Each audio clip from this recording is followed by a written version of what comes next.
우리 먼저 같이 기도드립니다.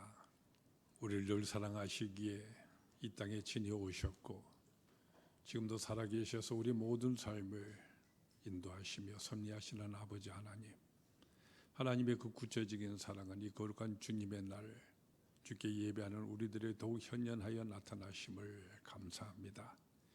예배드리는 이 시간 하나님께서 우리에게 주시는 말씀 우리 마음속에 채워듣는 시간입니다.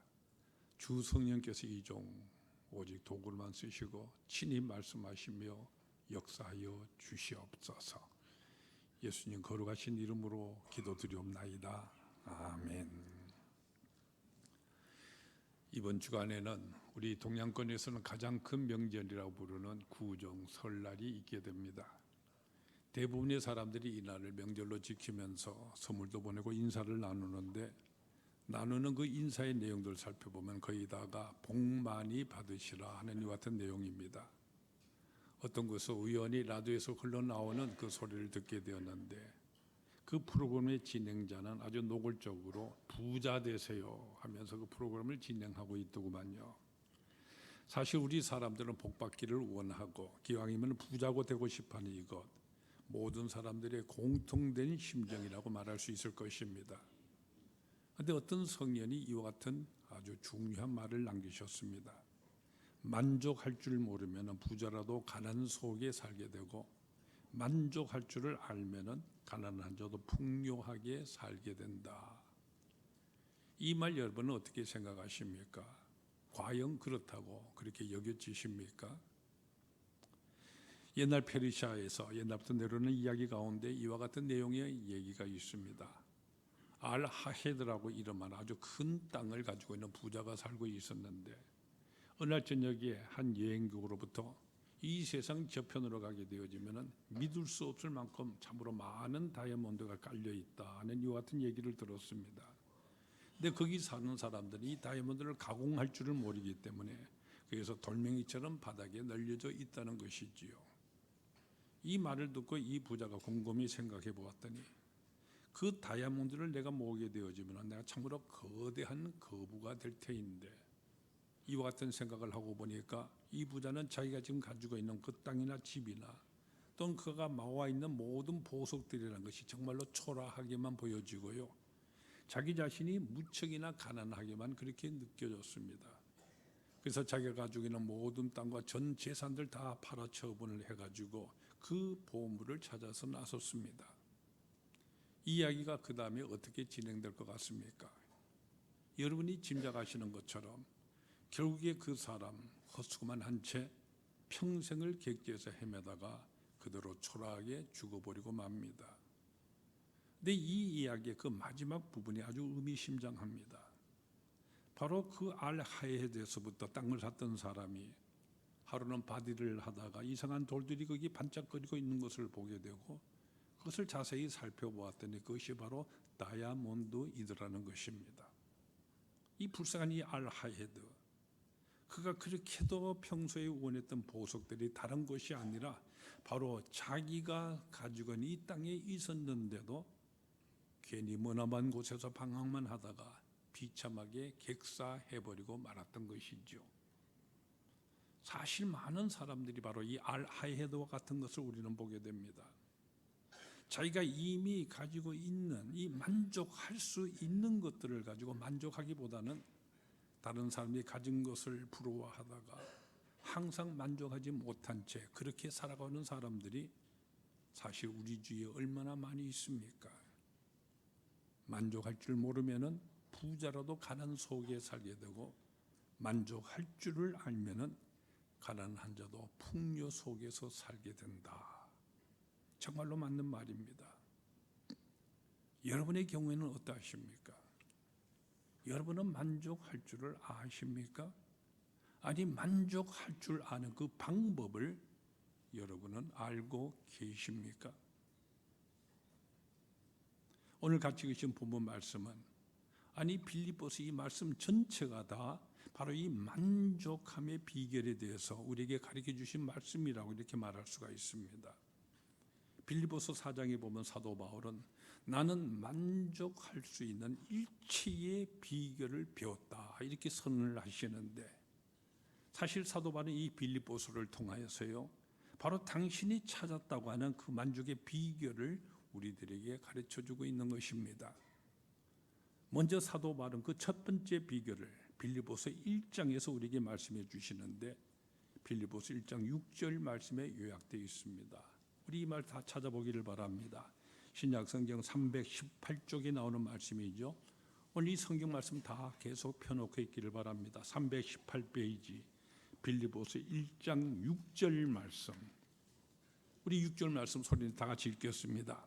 너희 안에 착한 일을 시작하신 이가 그리스도 예수의 날까지 이루실 줄을 우리는 확신하노라. 하나님께서 바로 내 속에 벌써부터 훌륭한 일을 시작하셨다는 이 사실을 깨닫는 것이라는 이 같은 말씀입니다.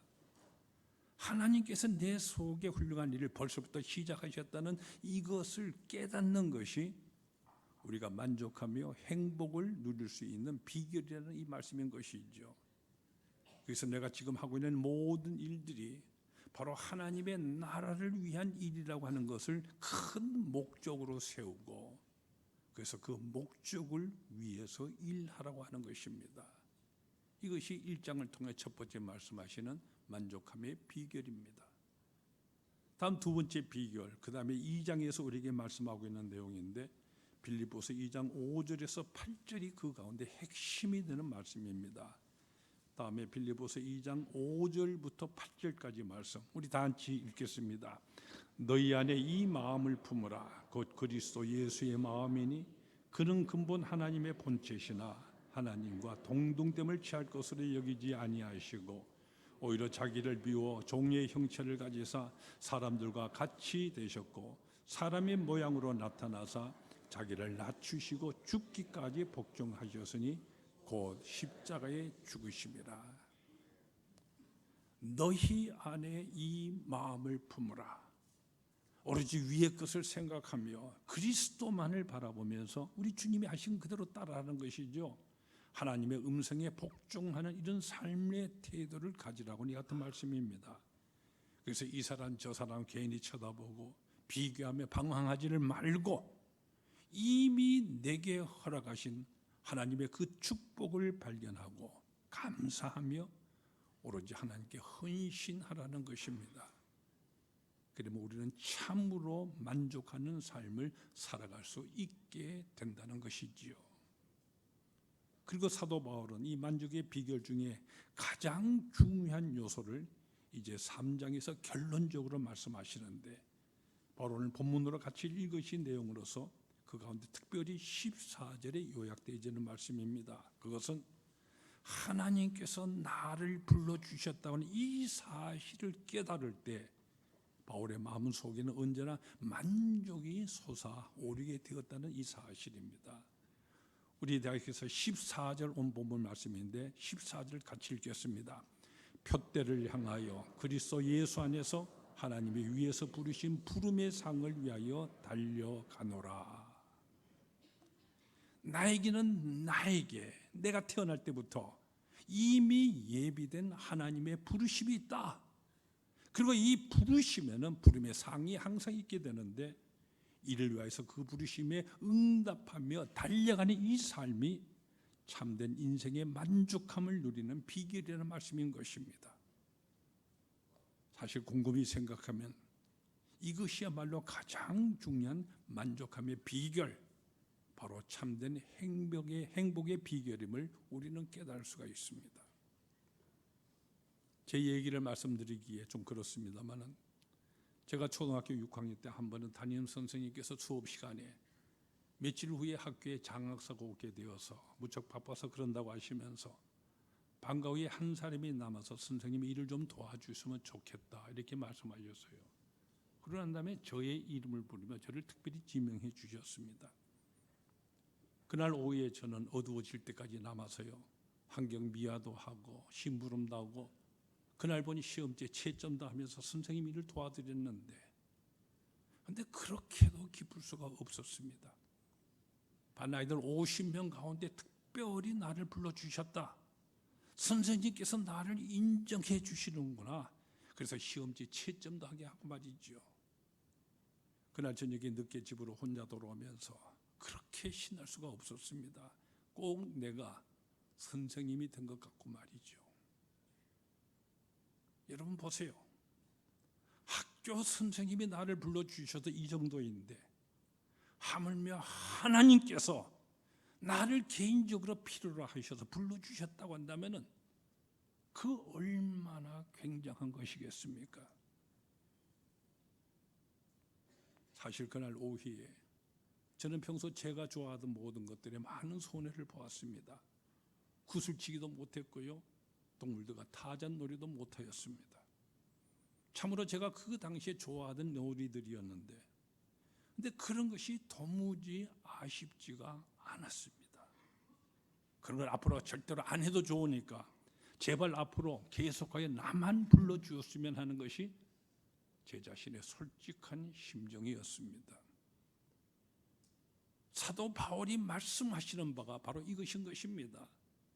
인간적인 자랑거리, 만족거리로 말하자면은 바울 자기 자신도 누구에게 지지 않을 만큼 가지고 있었습니다. 또 그동안 또 열심히 그것을 추구하여 왔던 것이 사실입니다. 그래서 가마리엘 최고 학부에서 공부 수학을 하였고요, 이스라엘 중에서도 벤야민 지파에 속하는 가장 좋은 가문에서가 태어났던 이 사실을 자랑하였습니다. 또한 바리새인 중에 바리새인으로서 율법을 잘 지키고 높은 수준의 신앙과 도덕적인 생활을 해서 존경의 대상이 되어 왔었습니다. 그런데 하나님께서 나를 불러주셨다, 바로 그 자각을 가지고 보니까 그 모든 것이, 그동안 자랑으로 여겼던 그 모든 것들이 다 아무것도 아니 되었더라. 바로 이 말씀입니다. 오늘 본문에서 사도 바울이 표현한 대로 보면은 그동안에 그가 얻은 것이나 가치관 가졌던 이 모든 것들이 다 배설물 정도로 보잘것없는 그런 것이 되어버렸고, 그래서 오로지 이 하나님이 불러주신 그 부름의 상을 위하여서 기쁨과 만족 속에서 전진하게 되었다는 것입니다. 그러고 보면은 여러분과 저는 참으로 행복한 사람들인 것입니다. 초등학교 선생님도 아니고 대통령이 나를 불러주셨다고 해도 굉장한 영광이요 기쁨일 텐데, 하물며 그 대통령도 우리 하나님 앞에서는 아무것도 아닌 자가 되어버리고 마는 바로 이 하나님께서 다른 많은 사람들 다 제쳐두시고요, 바로 우리들을 불러주셨습니다. 그렇지 않습니까? 지금 이 시간도 이 부르심을 받지 못해서 만족할 줄을 모르고, 그래서 술과 마약과 또는 다른 일시적인 방법으로서 이 만족의 껍데기만이라도 좀 느껴보고자 허덕이는 그런 사람들이 우리 주위에 얼마나 많이 있습니까? 근데 하나님께서는 김아무개, 이아무개, 박아무개 하시면서 오늘도 바로 여러분 자신을 불러주셨습니다. 인도의 선교사로 갔던 아주 저명한 스텔리 존스 박사라는 분이 계신데요, 이분이 한 번은 귀국하여서 보고를 하는 가운데 그의 강연을 듣기 위해서 몰려온 수많은 관중들 앞에서 이와 같은 내용의 간증을 하였습니다. 내 이름이 하나님의 출석부에 기록되어 있고 날마다 내 이름을 불러주시는 것을 느낄 때 나는 어떤 어려움 속에서도 생기를 얻고 힘차게 일할 수가 있었습니다. 여러분, 그렇습니다. 선생님이 나를 불러주시고 인정해 주시고 일을 맡겨주셨을 때 그전에는 구슬치기가 재미있는 것인 줄만 알았고요, 그것도 많이 따서 모으는 것이 제일 신나는 일인 줄만 알았습니다. 그러나 불림을 받고 그 일을 하고 돌아올 때 그 만족과 기쁨, 더 이상 구슬치기 그런 것들 따모으는 것 연연하지도 않았습니다. 여러분, 이것이 저 혼자만이 이와 같은 경험인 것입니까? 여러분도 이와 같은 경험을 많이 해오셨을 것입니다. 참으로 참 행복과 참 만족이라고 하는 것은 바로 이 같은 사실에 있는 것입니다. 여러분이 성경을 읽어내리시다가 보면은 이 같은 점을 여러분 발견하시게 될 것입니다. 아브라함부터 시작해서 거기 모든 등장하는 위인들의 이야기가 바로 이 부르심에 대한 이야기란 것 말이죠. 하나님께서 우리 개인이나 민족을 불러주셨고 그 부르심에 대하여서 우리 인간이 어떻게 응답하였느냐 하는 것이 바로 성경에 있는 모든 족장들과 예언자들과 임금들과 사도들의 그 같은 이야기란 말씀입니다. 여러분, 우리 크리스찬이란 누구인 것입니까? 우리 크리스찬은 성경이라는 그 모든 인물들과 마찬가지로 바로 이 부르심을 받고 그 부르심을 향하여서 응답한 이와 같은 사람들인 것입니다. 그리고 여러분, 여기 아주 중요한 통계 보고가 하나 있습니다.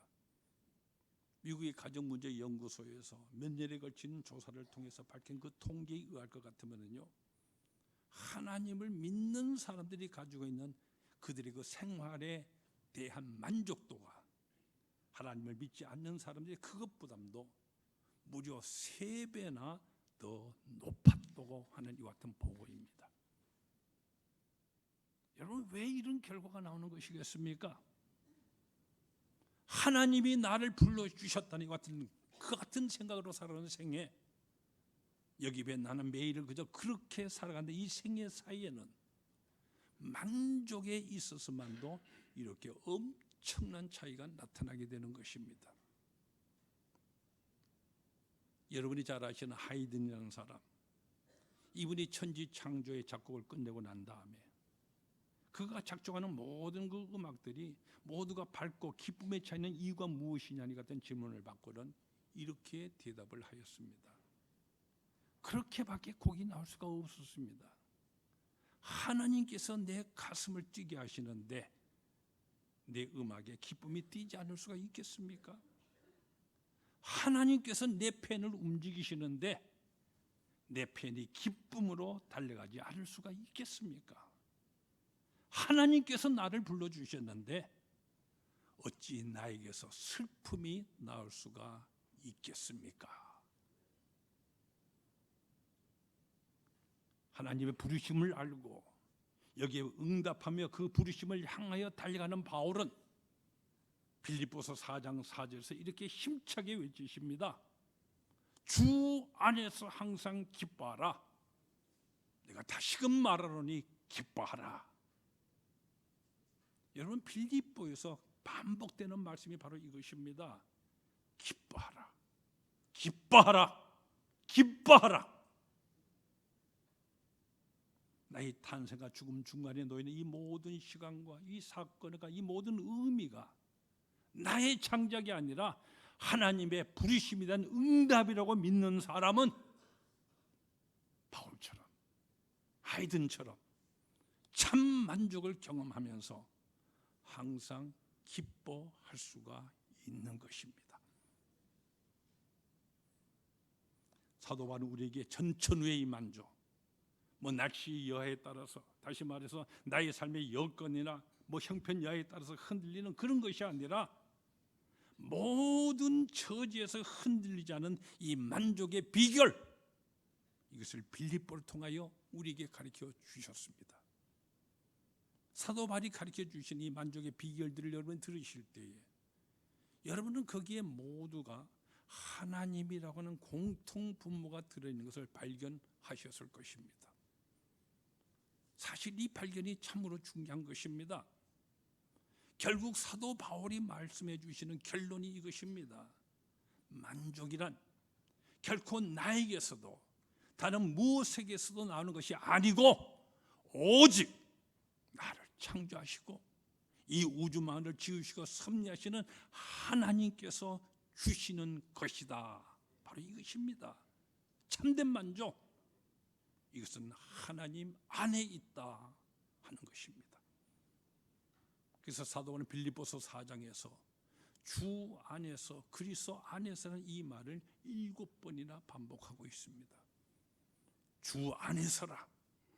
주 안에서 항상 기뻐하라. 하나님의 평강이 그리스도 예수 안에서 너희 마음과 생각을 지키시리라. 내가 주 안에서 크게 기뻐하면 내게 능력 주시는 자 안에서 내가 모든 것을 할 수 있느니라. 또한 21절에서 사도 바울은 우리 그리스도인들을 그리스도 예수 안에 있는 성도라 이렇게 정의를 내리십니다. 이외에도 사도 바울은 그의 모든 서신들에서 무려 168번이나 주 안에서는 이 말을 반복하고 있습니다. 사도 바울이 반복하여 말씀하신 주 안이란 이 말, 여러분 귀담아 들으세요. 만족이란 이것은 결국 주 안에서 얻게 되는 것입니다. 주 안에서. 그런데도 사람들은 다른 그 무엇에서 찾으려고 하고요, 무엇을 내가 가지면은 만족하게 될 줄로 착각을 합니다. 바로 여기에 우리 인생에 문제가 있는 것입니다. 우리 사람들이 모두 부러워하고 그것을 가져보기 위해서 땅과 피와 생애를 퍼붓고 있는 그런 모든 것들을 다 가진 행운아가 있었습니다. 그 사람이 지은 임금이었고요, 그의 국토 최대로 넓게 확장하여서 경제 발전을 이룩하였습니다. 이뿐만 아니죠. 천하의 명재판관이라고 이 같은 명성의 대상이 되기도 했고 존경을 받았고요. 그래서 멀리서 다른 나라의 여왕이 찾아와서 그를 아령까지도 하였습니다. 이 사람이 누군가니 바로 여러분이 짐작하시는 것처럼 솔로몬이라고 하는 사람입니다.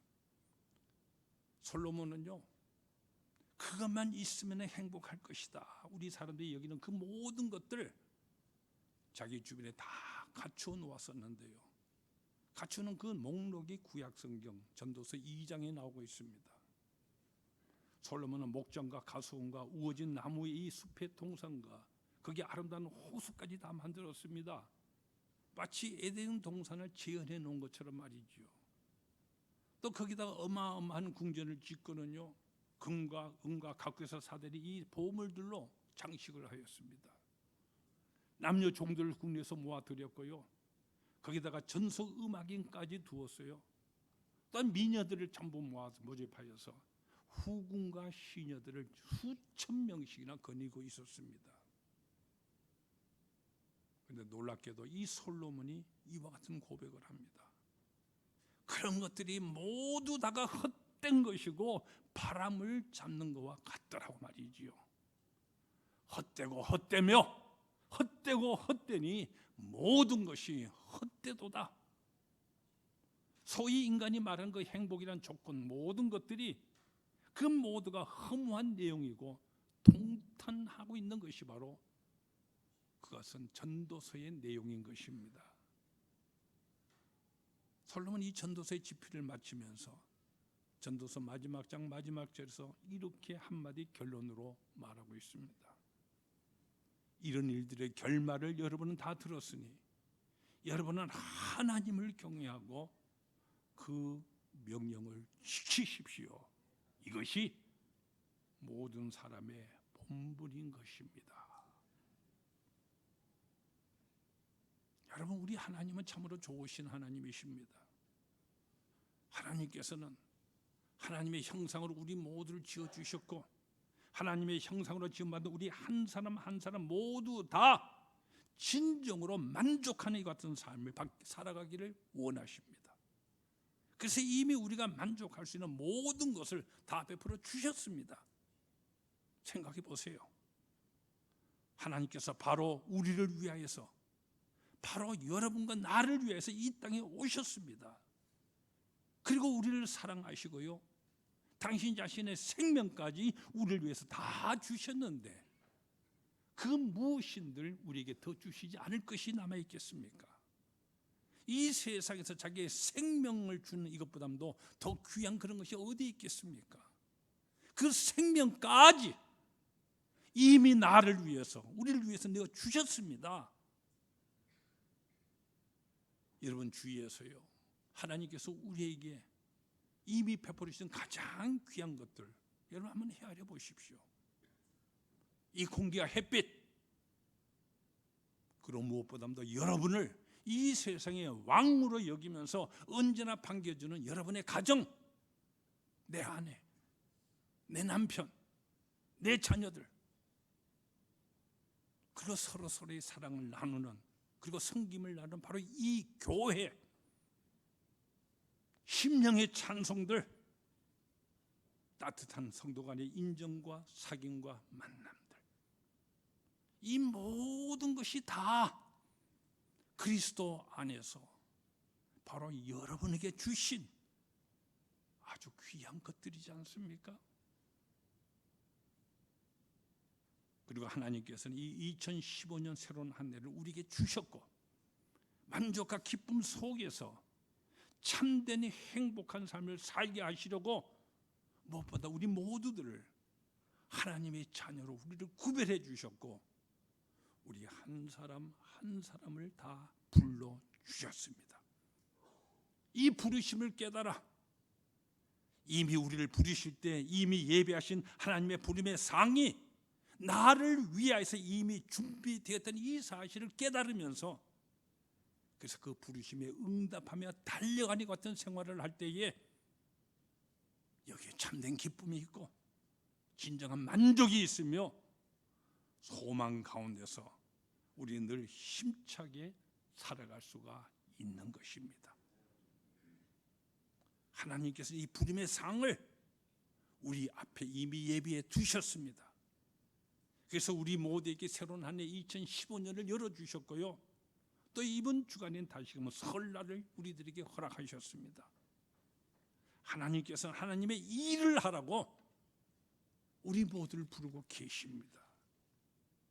여러분이 하나님의 부르심에 응답하는 이 한 해, 그래서 만족과 기쁨이 넘치는 이 한 해에 앞으로의 우리의 삶으로 여러분 모두 살아가십시오. 바로 이 2015년은 우리 그리스도인에게서는 참으로 해야 할 사명이 많은 것 같은 한 해입니다. 우리 조국에 광복을 허락하시고 이제 올해로 70년이 되었습니다. 우리 대한민국이 출발한 지도 70년이 되는 해입니다. 바벨론 포로 귀환의 그 70년을 우리는 당연히 생각하게 되지 않습니까? 그런데도 지금 우리가 보고 있는 것 같지요. 정치와 사회, 경제 모든 부분에 있어서 총체적인 위기란 말들이 여전히 계속 난무하고 있습니다. 정신적인 공허와 이에 따르는 문화적인 태폐, 그 어느 때보다도 심각해지고 있습니다. 잇따라 일어나고 있는 연예인들의 자살과요, 이를 모방하는 자살들이 늘어나고 있어서 이미 우리나라에 있어서 청년기에 속하는 사람들의 자살률이 OECD 국가 중에서 제일 높은 나라가 되었고요, 또 앞에는 우리 가정들이 파괴되는 이혼율이 이제는 세계에서 제일 높은 나라가 되어버렸습니다. 기뿐입니까? 빈부배의 차이 갈수록 심해지고 있어서요, 이와 함께 도박과 절도와 강도, 그리고 조폭들이 횡행하고 있습니다. 세상은 갈수록 어두워져 가고 있고요, 수단과 방법을 가리지 않은 부도덕이 갈수록 심해지고 있지 않습니까? 그러나 여러분, 어둠이 깊어가고 커지고 심해질수록 더욱 간절히 요청되는 것이 있습니다. 그것은 바로 빛인 것입니다. 이 빛이라는 것, 이 빛은 주위가 어두워질수록 더욱더 그 존재를 뚜렷이 나타내는 것입니다.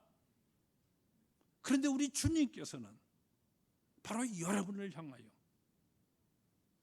너희가 세상의 빛이라 말씀하셨습니다. 이 말씀 앞에 여러분은 무엇을 다짐하게 되십니까? 진리 빛으로 다시 서며, 그래서 민족을 다시 깨우는 것이 우리에게 주신 바로 여러분에게 주신, 우리 교회에 주신 사명인 것입니다. 하나님께서는 이를 위하여서 우리를 부르고 계십니다. 이 부르심에 응답하고, 그래서 나 자신이 빛이라는 이 긍지를 가지며 참되고 보람있게 사는 나 자신이 되겠다는 결단을 가지고 달려가는 이 같은 삶을 살아갈 때 참된 인생의 보람과 의미와 행복과 만족이 우리에게 또한 있게 되는 것입니다. 이 모든 것들은 하나님께서 상으로서 우리에게 주시는 것이기 때문입니다. 더욱 힘차게 항상 만족하는 가운데 이 부름의 상을 위하여서 달려가는 우리 모두가 다 되시기를 축원합니다. 기도하십시다.